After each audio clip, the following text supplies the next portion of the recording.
అధినేత డాక్టర్ రాజేంద్ర ప్రసాద్ గారు ఈరోజు కార్యక్రమానికి సహకారం అందించినటువంటి మన నందప్రసాద్ గారు రెండు నిమిషాలు మాట్లాడుతున్నారు. అందరికీ శుభోదయం.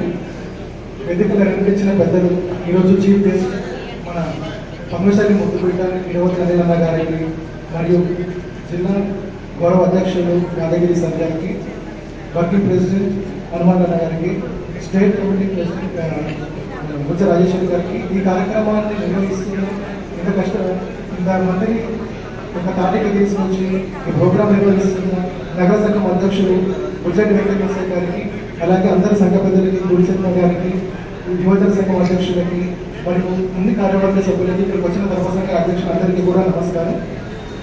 చాలామంది మీ గోత్రం మీద అడిగితే మార్కెండయ్య అని చెప్తారు.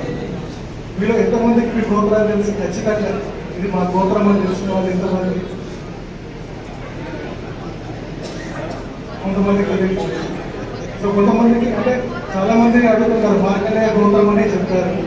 కానీ మనకి ఖచ్చితంగా ఒక్కొక్కరికి గోత్రం అనేది ఉంది, దానికి ఒక వృక్షం అనేది ఉంది.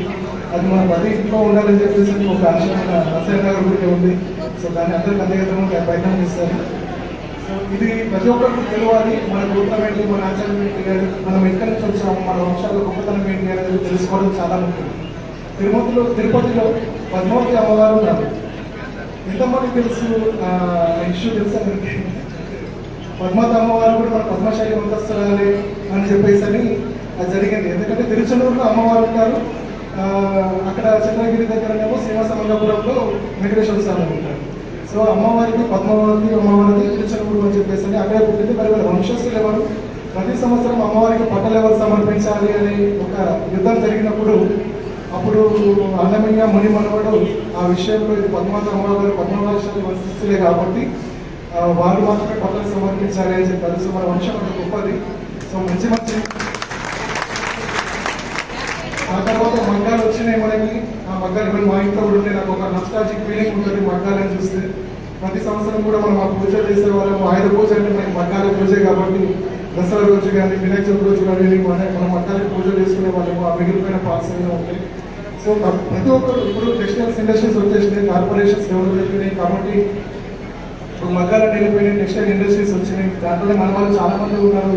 ఇప్పటికీ మా వాళ్ళంతా ఎంతోమంది ఇంకా టెక్స్టైల్ బిజినెస్లోనే ఉన్నారు. కొంతమంది ఎడ్యుకేషన్లో ఇలా వెళ్ళేసి జాబ్స్ చేస్తూ ఉన్నారు. అయినా కూడా మన వంశజీవితం మనం మర్చిపోవద్దు, చరిత్ర మనం మర్చిపోవద్దు. మన వాళ్ళు ఎవరైనా కష్టంలో ఉన్నా మనం ఆదుకోవాలి. సో ఇటువంటి కష్టాలు ఇప్పుడు అన్నగారు చెప్పారు, ఇందాక మన చరిత్ర చేస్తున్న వాళ్ళు చాలా మంది కూడా ఇబ్బందులు ఉన్నారు.